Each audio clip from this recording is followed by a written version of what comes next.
Raise the Roof Production.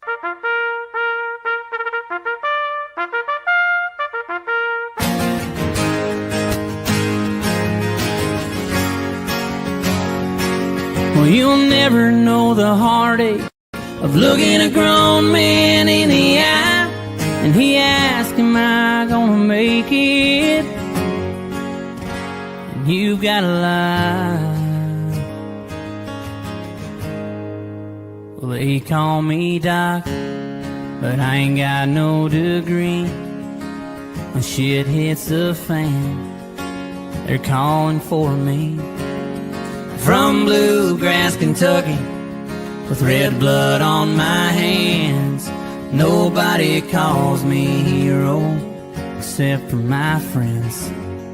Yeah, they call me Doc.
Hello, brothers and sisters and American patriots.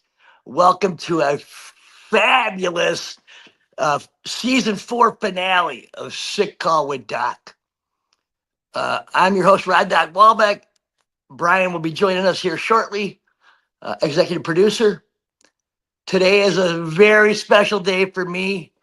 Back in the day when I went to Corpsman School,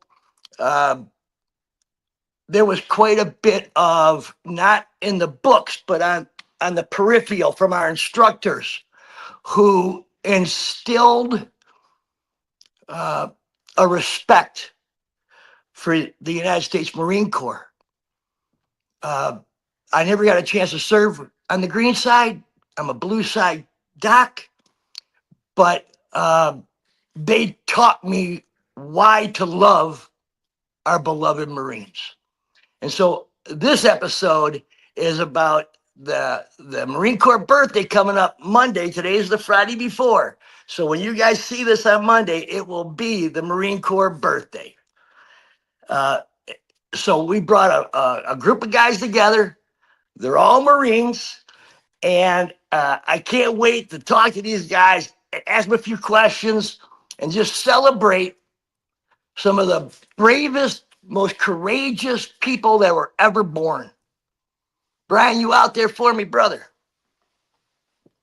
Yes, sir. What's going on, brother? Hey, man.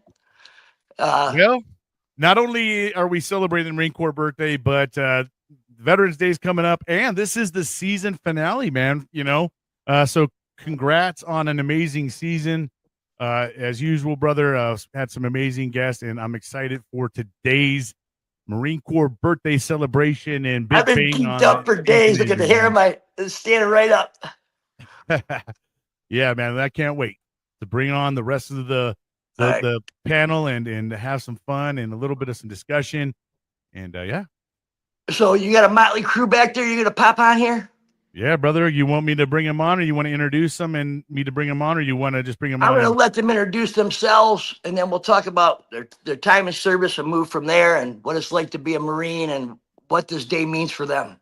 Roger that. Well, let's get this show on the road and bring him through, man. Here we go. There Oh, we go. Err.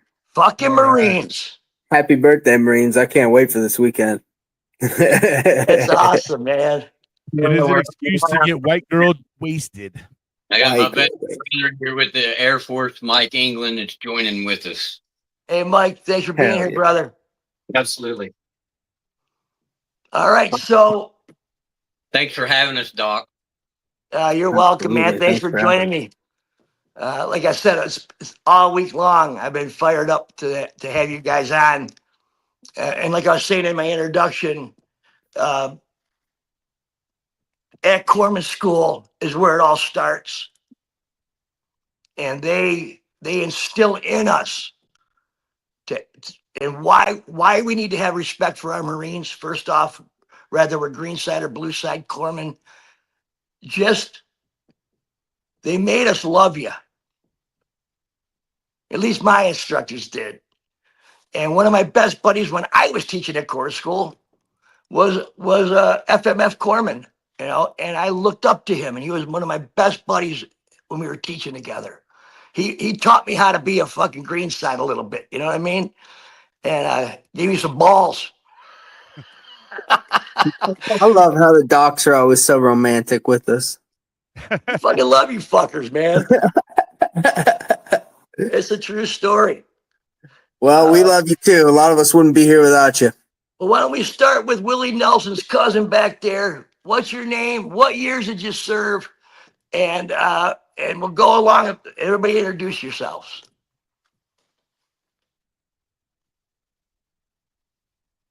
Who's Willie Nelson? Can you hear me? Probably me with my do-rag up in here. Hello, my name's Daryl Leffingwell. I'm a United States Marine Corps veteran. I served in Desert Storm from 1991 to 1995. I finished out with Marine Wing Support Group 27, Wing Support Squadron 274. They called me Lefty, the 274 Iron Man. Lefty. Jacob.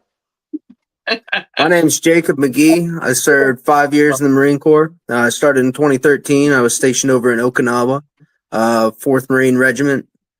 And we did a lot of UDP support.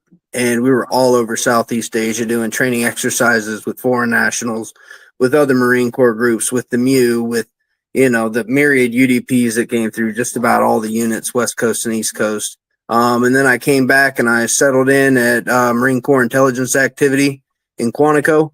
And I also did a time of stint with the ceremonial platoon there for Quantico National Cemetery. Yeah, what's up, bro? And Nice. Nice. Brian, what All year? right. Where were you?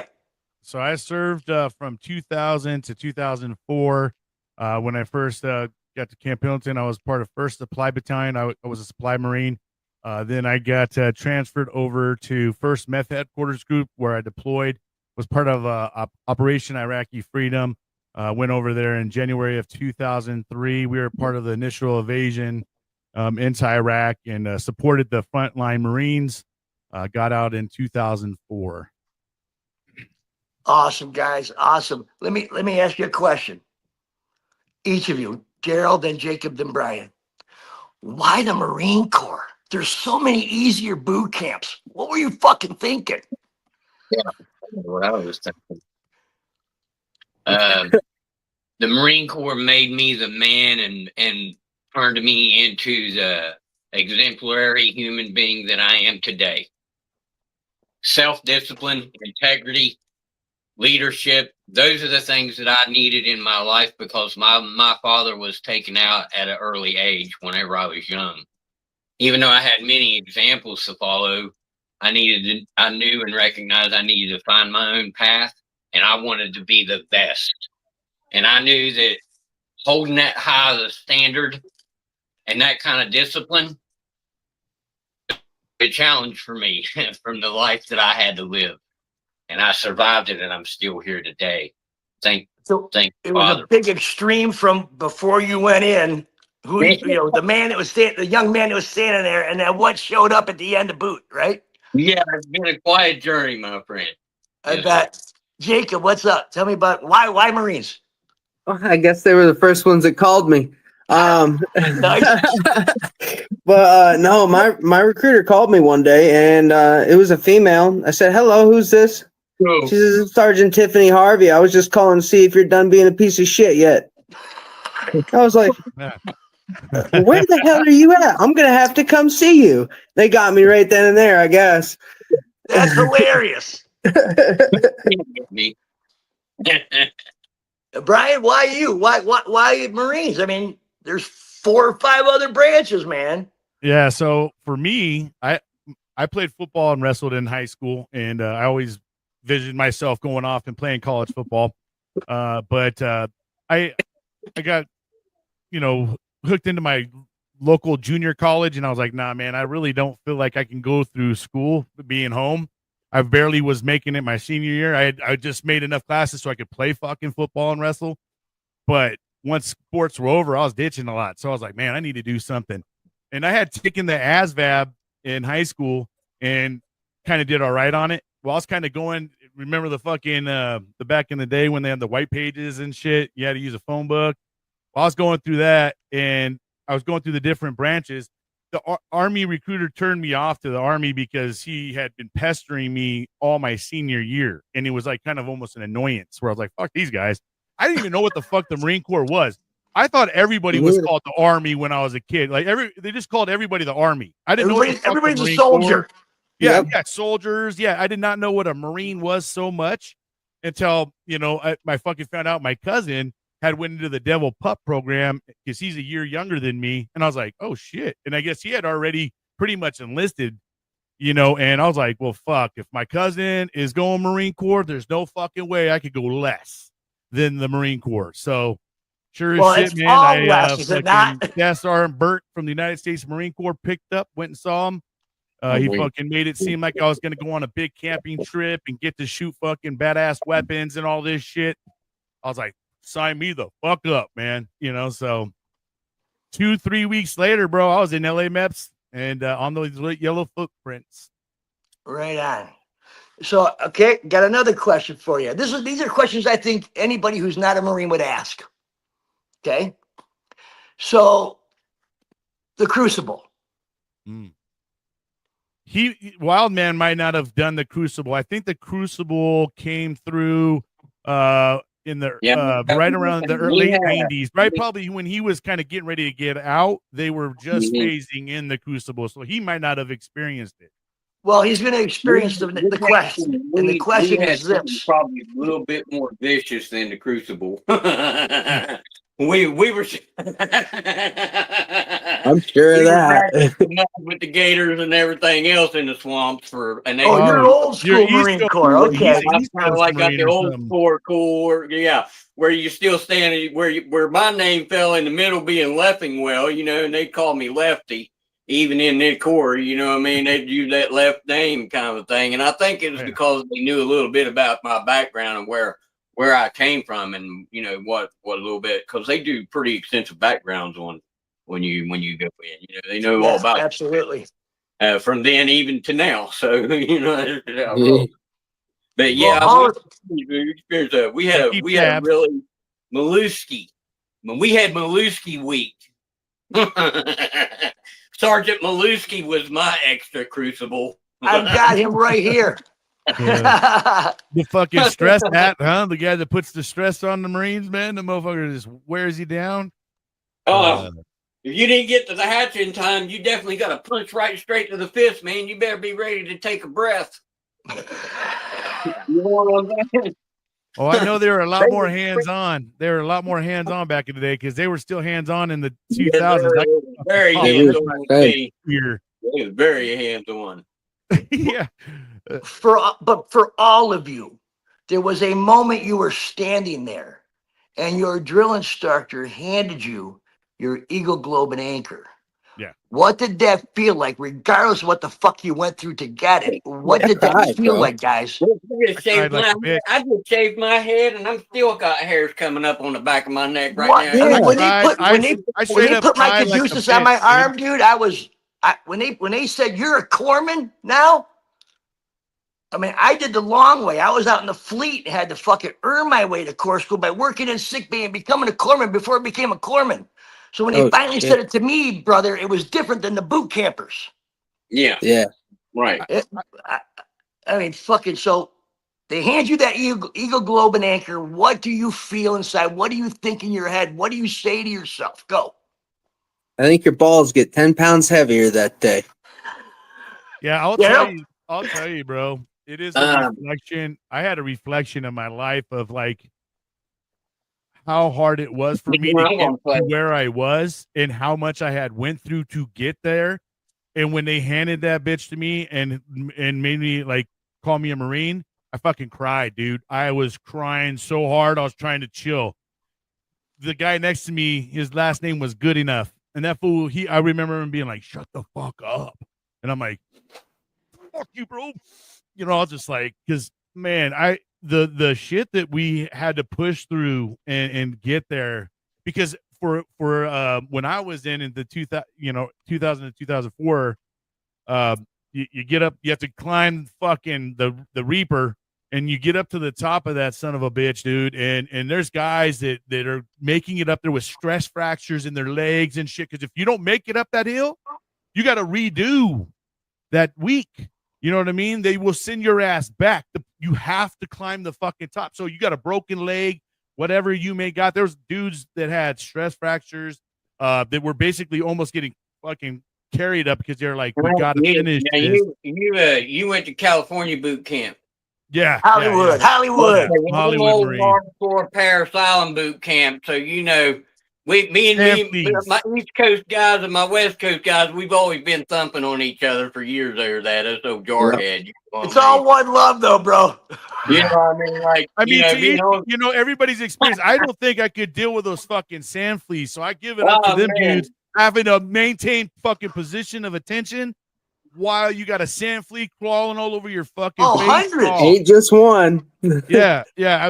So for me, kudos to you guys for that, bitch. I would take those heels all day long. I still like to fucking go out and hike, but being around them motherfuckers, I mean, I can't stand a bug being on my face, dude. So yeah, everybody was nice shit.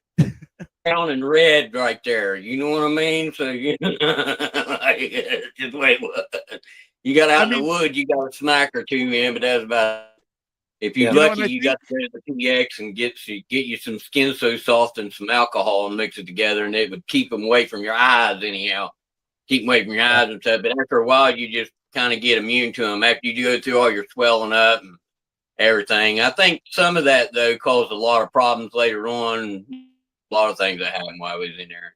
But basically that led to a whole series of medical misdiagnoses and medical issues being released back in the service. But whenever, to answer that question about when I got that Anchor Globe and Eagle, there was a sense of pride that came over me that wasn't so much of something that it was almost like hey, I didn't just become a man, but I also became a global dominator.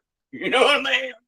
A global protector. Oh, because by the time you've finished boot camp, bro, you've heard all because the Marine Corps, one thing they're good about is teaching you the history of the Marine Corps, the Navy, Army. They make you respect every branch. And they really they make you learn a lot. There's a lot of knowledge in there. You got to go do tests and shit. You know what I mean? Like people think that we just go in there and shoot and fucking learn how to fucking fight. There's practicals and shit. Stuff too. What's that? We had to learn all the other branches of services, their insignias and everything, even their lingos and Like it For was sure, the Navy. We had to learn everything the Navy talked when it came to the ship: port, starboard, fucking aft. Yeah. We had to learn everything That's about why the they had ship to and what they called it, and definitely had to learn their rank because yes, we are the men's department of the Navy. You know what I mean? So, there it is. Hey, the first fucking dig. Bah! Oh, shots fired. Yeah, there you go. See, luckily we got an Air Force guy right here, so luckily he got us where we needed to go. You know what I mean? Like right. he dropped us in our Amtrak vehicles, whatever we needed, right out in the ocean. You know what I mean? We to get deployed on the beach right here. You know what I mean? That don't make shit happen. Man, I love an Air Force chow hall. Guy, man, he's just chilling, man. He's chilling while we're all here. Yeah, we will, like letting us bark and shit. I'll tell you what, though, guys. Air Force PJs, they're called. I got to meet a few of those dudes. They are corpsmen personified. They're pretty slick. And they fly fucking helicopters and save people on the side of the fucking mountains and shit. They are badass fucking medics, bro. Yeah. They're like the elite from even like the Coast Guard divisions and shit. Like go special. They're respected by the Navy SEALs, guys. I mean, these fuckers. Yeah, they're the special forces of the Air Force. Yeah. Yeah, I got to meet a group of them, man. I met some guys through them when I was with the second. See, I started out with the second Recon Division in Onslow Beach, silent and deadly, and I did a lateral move and went to I went to an air wing unit because of some of the rigors and stuff I couldn't handle. So I was like, did a move. Of course, some of the training they strip you some at, take your bonuses back. Some of you guys might have experienced some of that. I don't know. But they pulled me out of a guard unit to go do that. So I've had some pretty advanced training over the year, my first 2 years in the Corps before I even got out. I know what extra cash is like because of your job, but shit, I didn't get no shit. Supply guy? No. I ended up doing a water boy. I ended up doing reverse osmosis. Oh, yeah.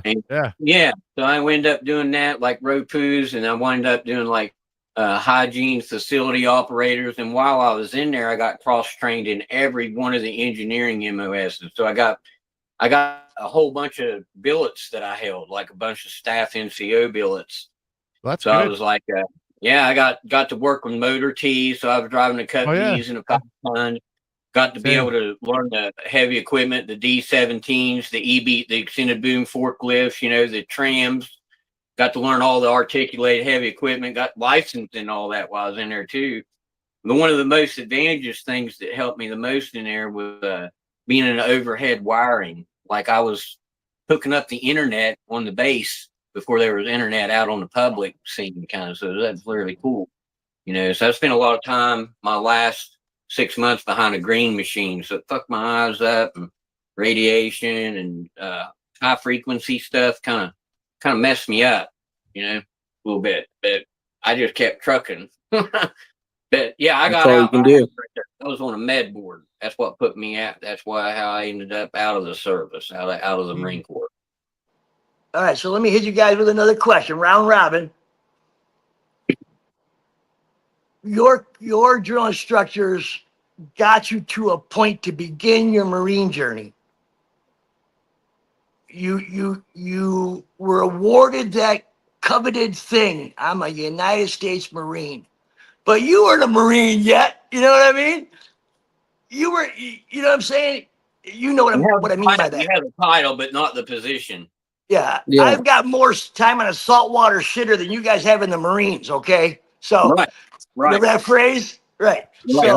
So once during your tours of stuff, what's the one biggest lesson that you learned during that time about what it really means to be a Marine? So for me, I'll go ahead and go.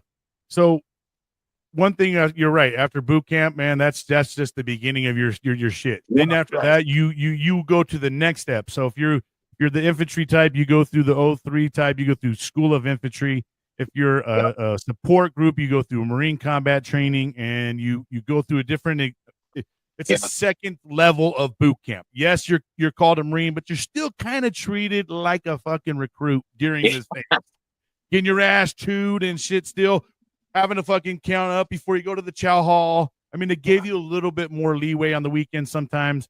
But it wasn't that much better. Right? No, Yeah, you but still hammered every day, man. You still went to the pit. Yeah.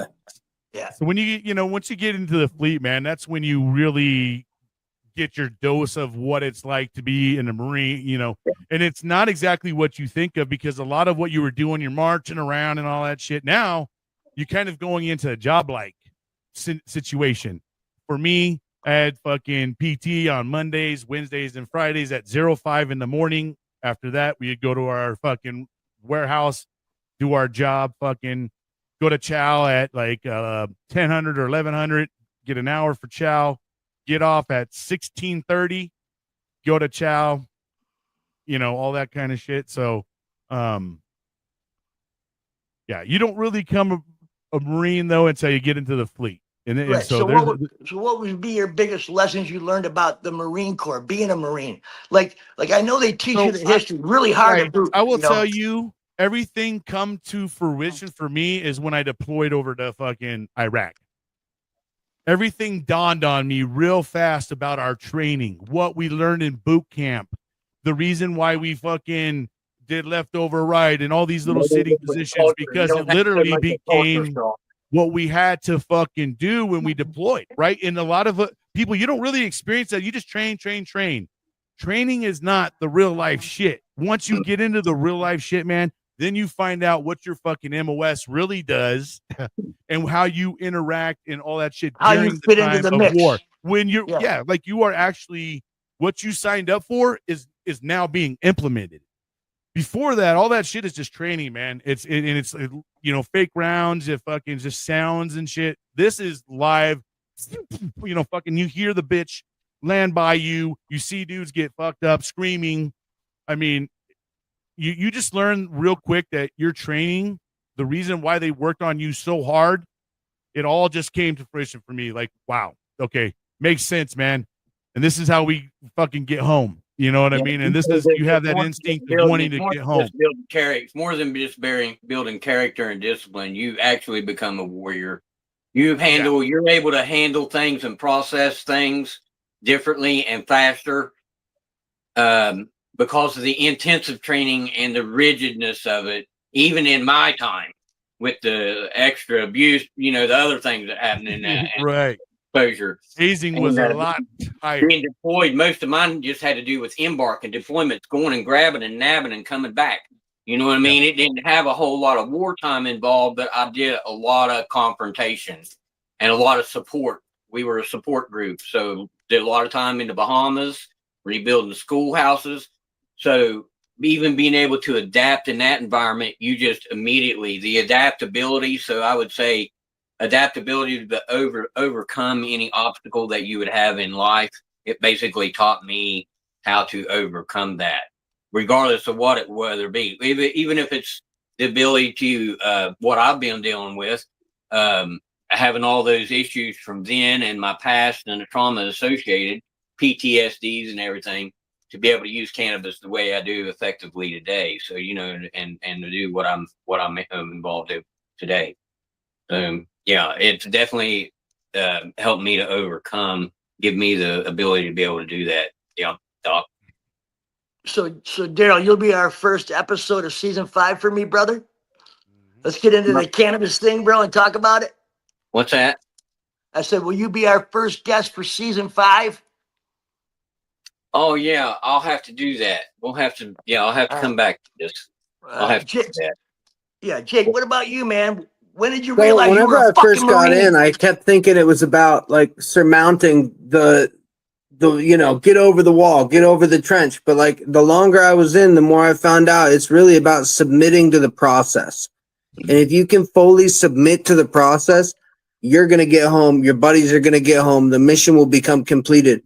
But if you're out there, always trying to rise above, instead of just follow SOP to a goddamn rule, you won't have any problems if you follow that SOP. Yeah. It's been found out, many men have laid in the mud before your buddies did or whatever to find that out. So you should really honor it, respect it, and submit to the process. And that's not what they don't tell you anything about the spiritual side of being a war fighter.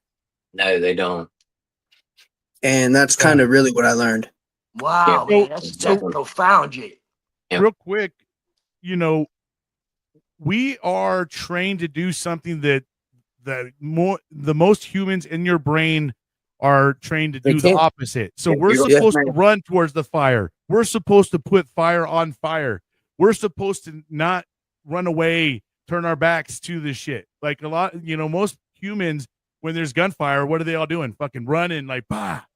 Not the Marine Corps, not the Marines. We're fucking running towards that shit and handling it, putting fire on it. The most amount of fire you ever can handle.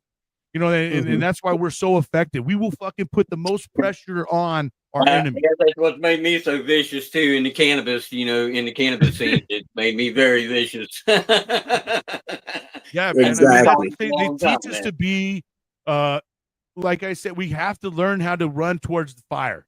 We cannot run away from the fire. They need those people that are gonna run towards it, and that's who we are.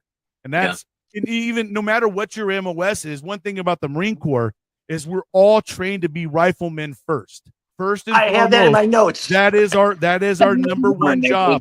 Then our secondary job is what they taught us to do. Mm-hmm. That rifle was my baby girl. Guys, till today.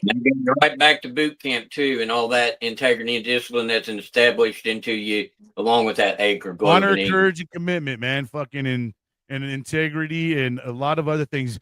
Holding ourselves accountable, and that's one thing I think a lot of people have a problem with Marines. We don't have a very good gray area. We're pretty black and white, and people tend to get their feelings hurt by us when we don't mean to hurt their feelings. We're just straight about it. We don't really know how to soften the blow. We just give it to you raw. It becomes instinctual too. That's not something really we can really control. Really, it's embedded in you. When you get done with your conditioning and training, man, that becomes instinctive in you. It becomes. Absolutely. That's why it's so hard for us to really condition even back to a civilian way of life.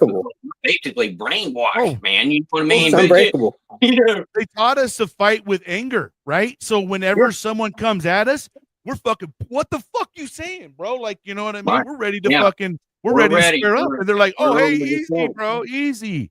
You know what I mean? That's why we're ready to fucking go. But you got to admit the loyalty of a Marine to his fucking brothers and sisters and to the Corps is different than any other fucking branch. No man left behind, brother. It's just a little different. No Marine left behind.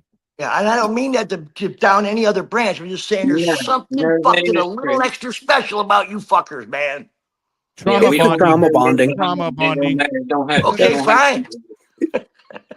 We all said it at the same time. That was funny. Let me hear that one more time. All together. It's trauma bonding. Hey, Brian, it's a great time to take a break. Yep. We come back. I'll be on. I got to own my own personal thoughts I'd like to give, and then I'll come back on and finish it up. What do you say? Sounds great. Good. Let's go for it. All right, man. Thanks. American made, veteran owned, we are Doc Goodbeard. It's more than just looking good. When it comes to your beard, we believe you can have it all. Thoughtfully designed, unique fragrances, and affordable prices. We strive to provide a line of uniquely scented balms and oils that you won't find in other products. Come on, rock with Doc, and remember, it's all about the beard, man. So what do you say? Let's take that average beard and make it badass. Go to docbeard.com. Are you ready to be inspired by incredible stories of veterans, active duty military members, and first responders? Join Marine veteran Brian Roof on Every Days of Saturday USMC Veteran as he dives deep into the lives of those who continue to make a difference. Hear firsthand experiences from front lines to civilian life. Discover the strength, resilience, and triumphs of our heroes. Gain valuable insights and practical advice for navigating life's transitions. With every episode, you'll be uplifted by stories of courage, determination, and hope. This is more than just a podcast. It's a community where every day feels like a Saturday. Subscribe now on Spotify, Apple Podcasts, or wherever you listen to your favorite shows. Don't miss out on these powerful conversations that will leave you inspired and motivate us. Let's go.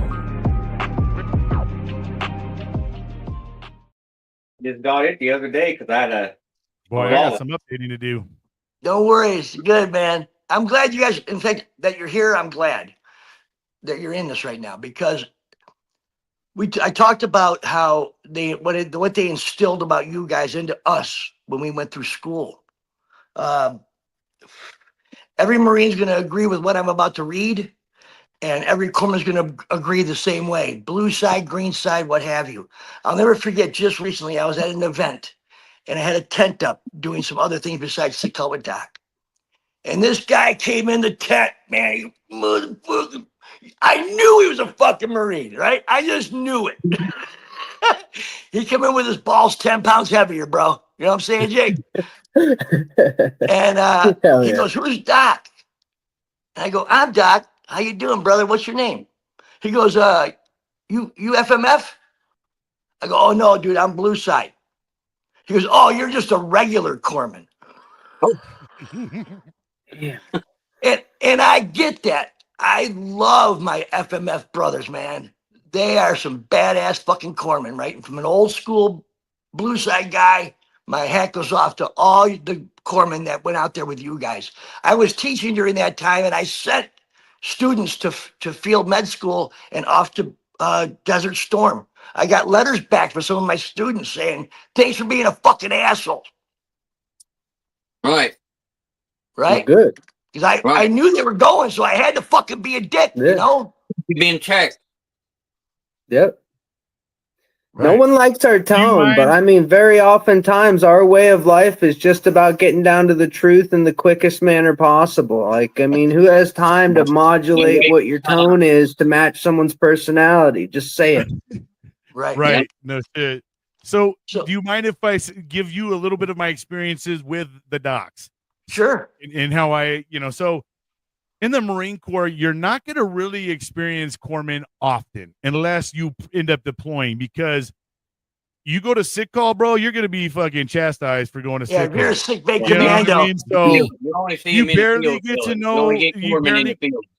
That's yeah, you barely get to know the nonsense. doc. So when I deployed into the Middle East in 2003, that was my experience. There's two docs, Doc Brown and Doc Anderson. They were attached to us, and man, they were the lighthearted guys. They were the ones that just the comedic relief that we needed. You know what I mean? And when we were always kind of serious, these guys knew how to kind of take that edge off of things. So, and sure as shit, man, if one of us felt horrible, whatever, a lot of people got the shits over there because they're trying to eat Lebanese food and all this foreign shit that we weren't used to. So docs were always there, man, with some pills, fucking Motrin pills, something to kind of Antibiotics when you need it. Yeah. You needed a fucking bag because you're fucking dehydrated. They'll fucking hook you up with that bag. I've done so many IVs, dude. Yeah, they're just fucking, I tell you, man, and they got to do everything we got to do, but they're holding a 9mm, you know what I mean? And they got a fucking huge ass pack on, and they're going through the grind with us, bro. I mean, whenever we're getting fucked, they end up getting fucked with us too. So we really just become one, and that's why they become devil docs, and we have take them into our world and accepting them like our fucking own, because they literally have to go through the shit. And not only that, man, they're sitting there fucking saving our brothers. They get the life skill and training to be able to sit in that seat along with us. You know what I mean? That's how I've always looked at it. So you won't run into a true point. A lot of times I was fortunate because the doc that I went to the sick call with always got put on detachments with me. So anytime we went out, it was like he was my corpsman too. So it was kind of nice. We had a good relationship. I miss him. I think he's in Minnesota somewhere now. You should call him. Hey, if my docs are out there, fucking man, hit me up, man. I miss you, motherfucker, too, bro. Because that's something that when we get taken out and it's time to go back home, it's like you just lose touch with these guys all of a sudden. It's like you were with them all the time. Next thing you know, you're checking out, and then like you don't get a chance to say goodbye sometimes or anything. And I wasn't in a time when we had fucking social media. I mean, it was just barely starting. Yeah, And no one there, was man. really into it. We didn't have time for that shit, right? So we didn't have a way of keeping contact. Now some of us are fucking, keeping in touch because of social media platforms and things like that. But back in the day, man, when you left, and then never got to say goodbye to some of the love box and a service number and service numbers and a post office box. I've lost touch with a lot of my veteran friends and my brothers that's been real close to me, and some of them I got in there, recruited them in, and they retired even. They've made careers out of it, and they've become cannabis users too after their discharge and stuff too because of medical issues and different things from misdiagnosis and things from there. One of the biggest trips for me is that the Sergeant Major of the United States Marine Corps, I served with him. He was a staff sergeant of me when I was over at the Supply Battalion. The current Sergeant Major, that one guy I see all the time? Sergeant Major Louise, man, that motherfucker was a cool ass Sergeant Major. I was tripping when I saw that he was a Sergeant Major of the Marine Corps. So it just trips me out. There's guys that I served with, and he was in before me, dude. I think he joined in the 90s, right? So because he was already a staff sergeant by the time I had seen him, and I had been in maybe 2 years. I think I was already maybe a Lance Corporal at that time, and but I tripped out, man, when they announced the Sergeant Major of the Marine Corps. I was like, holy shit. I had to hit up some of my guys. I was like, dude, is that the motherfucker that we served with? They're like, yeah. I was like, wow. Boom. Yeah, it kind of hit you funny. All right, so let's do this. I need to read this out. I got to get this off my chest. And then after I do this, I want to get an Air Force perspective, sir, on the Marine Corps. All right? All right, so check this out, guys. There's not a Marine or a corpsman who would argue this. You ready? You can't explain it to civilians. You can't put it in a movie or on a bumper sticker. The love between Marines and their corpsmen, it's not something you talk about. It's something you earn in the dirt, under fire, with your hands shaking and your heart pounding like a war drum. A Marine learns early that Doc isn't Navy. He's ours. He's the one who sleeps in the same mud, eats the same fucking nasty cold chow, and carries a pack full of other people's second chances. And when the words echo, "Corpsman up," it cuts through the chaos like a prayer. Because everyone knows what it means. Someone's hurt, and Doc's already moving. He doesn't think, he just goes. Rounds snap, dirt explodes, and he runs towards it. Because somewhere out there, a Marine is bleeding.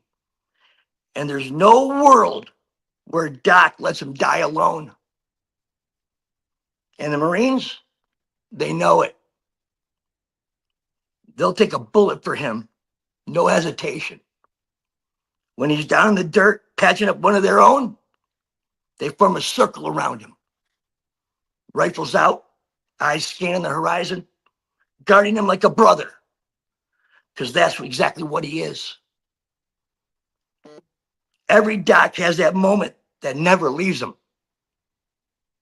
A Marine torn up bad grabs your wrist. Eyes are glassy and his voice cracks. "Don't leave me, Doc." And you don't, because you never do. You stay there holding pressure, whispering whatever it takes. Home, girls, beer, dumb jokes, anything that keeps him tethered to this side of life. Later, maybe he lives, maybe he don't. But that moment changes you both. That's the kind of love no one writes songs about. the kind that makes you crawl through hell, because that's what brothers do. When the dust settles, Marines slap Doc on the shoulder and bust his chops, call him gay or whatever, laugh it off. But behind every joke is the truth. If it weren't for him, some of them wouldn't be laughing at all. And when Doc goes down, when the call comes that he's the one bleeding, Marines move like wolves. They don't retreat. They hunt, because nobody touches their Doc and walks away clean. Years later, when the boots are gone and the war's a memory that still wakes you up at night, that bond doesn't die. A Marine will see a sailor with a caduceus on his arm. Lost my place, sorry. And nod. And nod. Quiet, respectful, because he remembers. There's a saying in the Corps: God may judge our enemies, but Doc keeps us alive long enough to meet them. Half a joke, half a prayer, completely true. Because the love between Marines and their corpsmen isn't built on words. It's built on trust, blood, and the promise that no one dies alone. Thank you for that. That was beautiful. Yeah, absolutely. Thank you for the honor. That's how every corpsman should feel. Damn. It's a bond that I don't think a lot of people, unless you experience it, would understand. Just like the bond between Marines, veterans, we all connect and stuff, but there's a difference when Marines connect, and I'm not trying to put down any other branch or anything like that. And maybe I am a little bit more, because we hold each other accountable to the You police each other. and that's You it. police And each I other. think that's it, man. We see someone acting out of pocket, we're gonna let them know. You know what I mean? And I think we're gonna try to let them. Yep, exactly. We're gonna let them know they're out of pocket, and and that, because that's what makes the Marine Corps badass is accountability, integrity, the willingness to fucking be selfless. Constant. Every second of every day selfless, you guys. That's what they taught us to love about you, and we do. You have to put yourself out of the way enough to accomplish the mission. Yeah, and at the end of the day, the goal is for everyone next to you to go home. For every one of you, so you don't have to go tell the story to their family members of why someone didn't come home, man. So and we become a family when you're becoming those little units. Right. Because you're together day in, day out, and some of the most boringest fucking things ever. And you talk about your family, or you just talk about the weirdest, dumbest shit.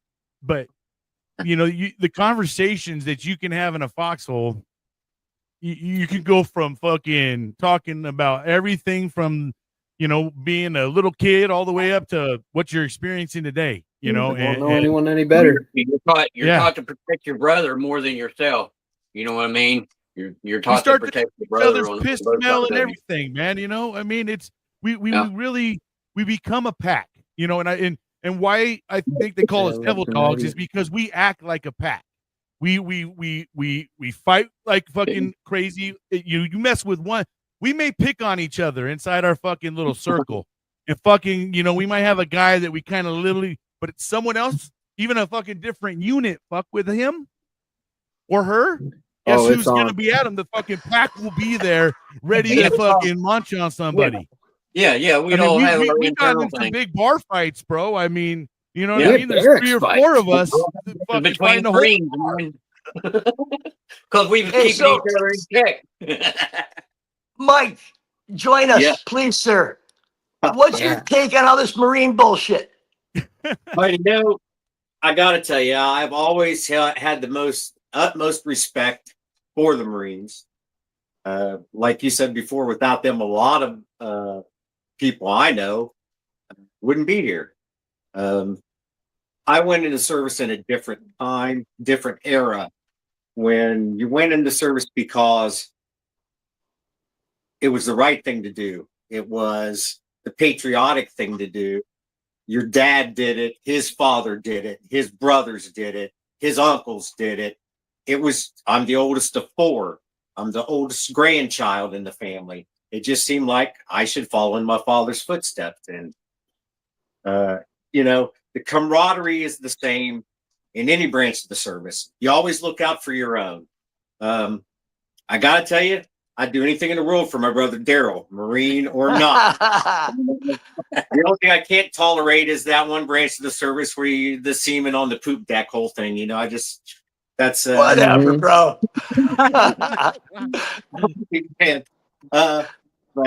Yeah, it's. I got to say, I've always respected the Marine Corps, and I always will. I'm going to consider them my brothers as well as any other veteran at this point in my life. I mean, I'm 63 years old, not getting any younger, seeking alternative methods to get rid of the 17 pills a day I take. And here we go again. A Marine comes to my rescue. And that's what they do. I've been there a long time, man. I feel like a corpsman myself. You know what I mean? And the herbs will be the healing of the nations, man. I just want to tell you, this man right here has never stopped fighting the battle. And well, brother, thank you for your service in the Air Force, man. Absolutely. My honor. I appreciate your era and you and your branch, brother. And you brought up something really important that I think that I want to just make sure we touch on. And that was the willingness to want to, commit yourself and serve your country, and how that was back then. It was a lot of people were very patriotic and wanted to do it. Times have changed so much that a lot of the branches are having to lower their standards and stuff to get people in because it's not the same, So Marines today are not the Marines of my era. They're not the same. Yeah, and that's the hard part, right? Is they just don't have that power driven disciplinary integrity and the 12 leadership traits embedded in them. I don't think we were beat enough in my generation. Like don't stick. I don't know. I would say though, the Marine Corps I don't think we were beat enough in my generation, honestly. Probably not. Taking two. And that's the part that I think a lot of people don't understand. Our enemy would never treat us nicely. So for them to think that, the in boot camp that drill instructors shouldn't get a little crazy on us and things like that. Hey man, I was in it for the ride. I knew when I joined the fucking Marine Corps that was part of the program. I was part of the program. You know what I mean? I watched Full Metal Jacket and shit. I watched the soap beating and shit. I mean, I knew. I was like, all right, you know what? If you don't act right inside this fucking pack. I hate military movies, man. I hate those movies.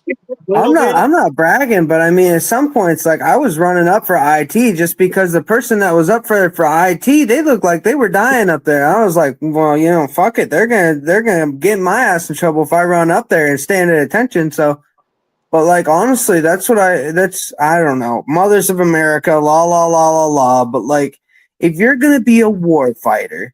The Marines had an expectation. When you go in, you're going to get your ass kicked, like probably a lot, because you're not going to do anything right. And like, that's how it should be. That's how you win wars. We don't have that right now. I will give the Marine Corps kudos for holding the line in terms of a lot of the standards. They haven't really adjusted their standards a lot like a lot of people think they have. They have held strong, and we do operate. I mean, when you go to a Marine Corps birthday, man, and they've been doing this forever. They honor the youngest Marine and the oldest Marine during the cake cutting ceremony. And they've been doing that for 250 fucking years, man. So it doesn't change. Marines were here before the country was. You guys were here 80 years before we became a country, yo. Born in a bar at Ton Tavern. Right there, Yes, right there. sir. On my constant reminder too. I still wear my boot camp ring even to this day, man. Sure. Still That's on there. nuts. That's awesome. That's nuts. So before Where'd we it go, guys, we're getting. I know Daryl's got to run, man. I don't want to hold you. We can't get out of here without this phrase and talking about this person. Good Chesty? night, Chesty, wherever you are. Huh? Hell yeah. Good night, Chesty, wherever you are. Yep. We can't Right here. leave here on a birthday without Here's Chesty. Mr. Chesty Puller. I always have Chesty Puller's always got my back. I've got Yeah, absolutely. notes, guys. I've got notes. Check this out. Sergeant Major Daniel Daly. They taught you about him. Dan Daly. Oh, Daly, yeah, 2 Marines, absolutely. 2 medals. You got 2 of the medals of honor, bro. Medal of Honor recipient. Yep. Yeah. Plus a bunch of other shit. China, he was in China, Haiti, France. Colonel Decorated Gregory Pappy Boyington. That one. Colonel Gregory Pappy Boyington. That name's No. not familiar I with. don't know him. Well, Pappy. They didn't talk about that one in boot camp. Oh, 'cause all Pappy. of He us he would know served it. for 42 years. yeah, that the he's guy? old school, man. This fucking guy. It's old school. That was black and white back in my day. He was Gotcha. a Marine ace, a pilot. He had 28 aerial kills. I can go on and on. Major General Merritt Red Mike Edson. Edson Range is named after him. Yeah, Bloody Yep. Ridge. So, like, so that's one thing in the Marine Corps too. They have John Baseline Road. They have all kinds of names of Medal of Honor recipients. So when you're driving on base, it's usually medal recipients' names on the actual name of the streets. Yeah, Gunnery Sergeant John Bastalone. Yeah, you just mentioned him right there. Yep. And then lastly, who the fuck? Chesty. Chesty. Distinguished Service Cross, 5 Navy Crosses, Silver Star, Legion of Merit. His legacy, fought in Haiti, Nicaragua, the Guadalcanal, Peleliu, and Korea. Korea. Known for his grit and humility. One of his best phrases ever. We're surrounded. That simplifies the process. I love it. It simplifies the problem. Yeah, It does. we're surrounded. That's perfect. And those guys right there will show you the difference in the warriors back then, man. You know what I mean? Yeah. Like these guys went to battle. Yeah, it's all about valor. And then some of them had to go back to work, go to another battle, and go back to work. You know what I mean? So They said he's just the ultimate Marine. different breed back then. I will say that much. He would. Thank you, brother. Yeah, He was the ultimate Marine. I feel like I got a little bit of that spirit from some of them guys being a little bit older in the Corps there, just a little bit. Some fell in that marginal line right there, you know, like the bridge man. He was up for a 6th Navy Cross. He told him 5's enough. Yeah. He actually, his first fighting experience was fighting in the Philippines. His nickname was Old Gimlet Eye. Oh, yeah. Yeah. Battle of the Chosin Reservoir. He was in 3 wars over 4 decades of combat, from Haiti to Nicaragua to World War II at the Guadalcanal and Peleliu. He was in Korea at the Chosin Reservoir. He went from private to lieutenant general.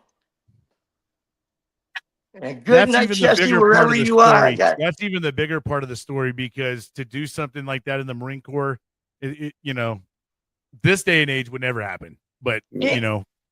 And one of his other phrases he's known for is, take me to the brig. I want to see the real Marines. Damn right. I tell you, that dude was cut from a different cloth, man. Yeah. He got nearly court-martialed more than once.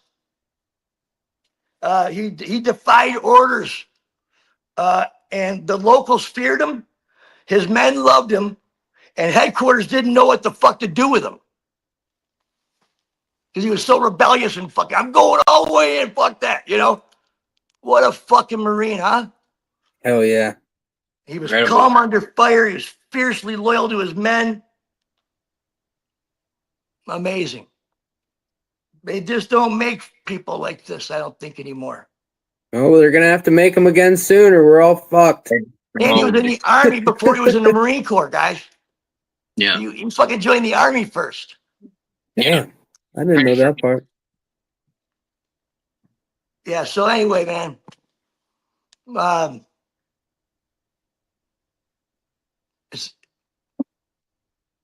I love and admire you guys. Thank you, Same, Doc. Doc. Well, love you too, Doc.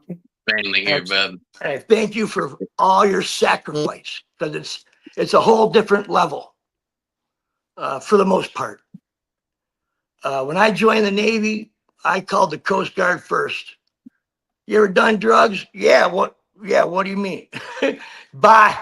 Call the Navy. What's the next easiest boot? Coast Guard's easiest, probably. Navy's probably second easiest. Call the Navy. Done any drugs? Nope. Yeah. And I became a non-designated 0. Yep. Got out to my ship, saw what Doc did, saw what the respect he got from the crew. I looked up to the guy. I'm like, holy shit, can I be one of them guys? And then I learned that you guys are all we got. We're all you got, you know? And I learned that shit. Even on my ship before I ever went to school, my first class corpsman, Doc he was always talking about Marine Corps, this, that, and the other, about you guys. I just think it's part of our history to be a part of you.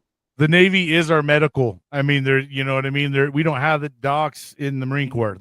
We're all trained. We all are trained in first aid, though. You do go through a whole course, and they teach you how to treat wounds and treat for shock, all that stuff like that. But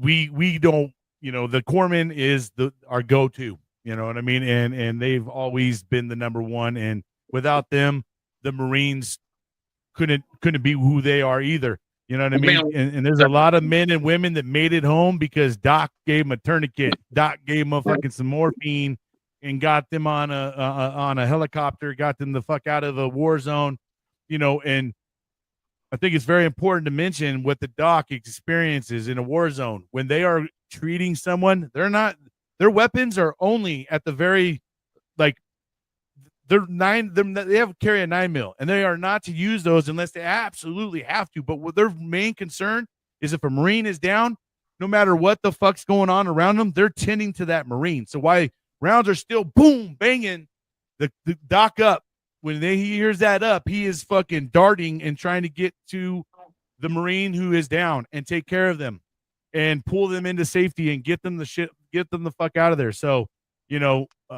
without the docs, Marine Corps wouldn't be half the Marines that they are either. So, thank you, Doc. We're a damn team. Yeah. Thank you for having us too, Doc.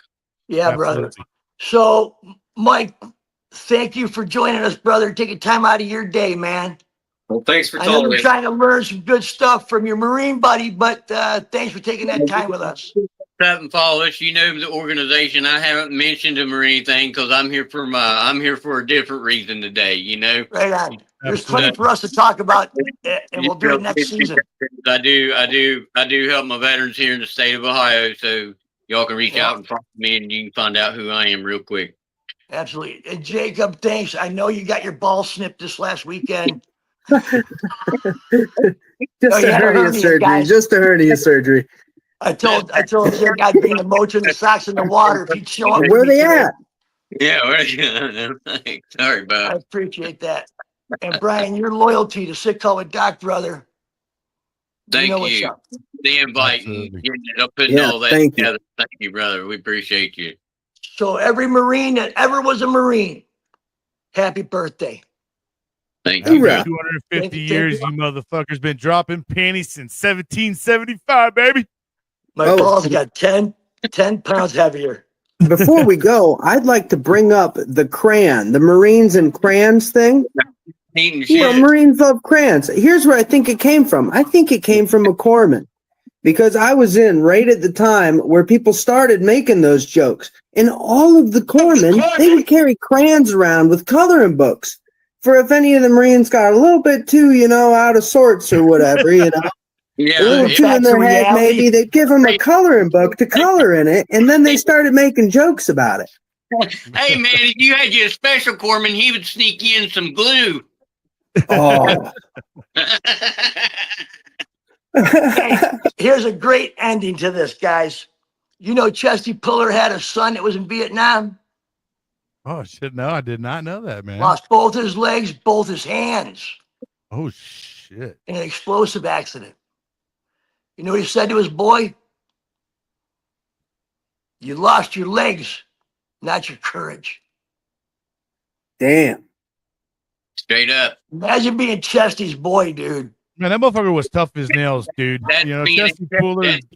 I can understand the kind of credit. I can understand where my boys now come at me and they're like, "Dad, you got to lighten up a little bit, Hey, man." Chesty, shut the fuck up There for a wasn't minute. actually pictures Yeah. of this dude. I would think he was a myth. You know what I mean? Like just Yeah. a myth. They always kept us motivated, but there is fucking receipts and everything that back up what Chesty's done. So Here's what makes a great military leader, or a leader anywhere for that matter.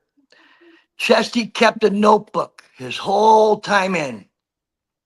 And every man, every Marine who died under his care went in that notebook. And it's at the Smithsonian or some shit. Oh wow. Whoa. That's a fucking leader. That is. yeah, it is. Indeed. With that, guys, Daryl, thanks for hanging on, man. I know you're busy, the guy today. Yeah, Jacob, thank I you, know you're guys. hurting. I know you're hurting, but you guys did fucking Marine Corps fashion today, bro. I just had prior commitments and I'm trying to squeeze everybody in, my friend. You, Yeah, you man. got Hey, it, to man. all the Marines, baby, pow. Yeah, Love you, and man. and before we actually head out of here, in general, we want to thank everybody for an amazing season. Season 4 is done, so this gives you guys an opportunity to go back and reflect and watch some of the old shows. There's been 4 seasons now, so you have a lot of material that you can go back there and watch. If you have, YouTube, please go subscribe over there. And we just thank you guys for being a part of the ride. And don't forget about the Sick Call with Doc group on Facebook. Yep. One more last thing. Sick Call with Doc's about trying to prevent or eradicate veteran suicide. We're trying to keep our brothers and sisters here with us and let them show their light. They're here for a reason. So just an example, Marshawn Nealand, successful professional football player for the Dallas Cowboys, 24 years old, making more money finally than he's ever had in his life. Should be living the good life. Should be feeling great about what he's got going on. Committed suicide this week. Dan Campbell, the coach of the Lions, did an interview after he found out. He says, check on your guys. Not just when they miss a block, not just when they show up late, but when they look tired, when they look distant, when they say, I'm fine, but their eyes say something else. I ask all my veteran brothers and sisters, reach out to your brothers and sisters. If you're having a hard time, reach out to us. Call the number. Do whatever you have to fucking stay here. Because Doc said so. That's the prescription. All right? Thank you guys, and we'll see you all on the next season. Bye, Brian. See you guys in January. All right, all right. Thank you for watching. Please like and subscribe.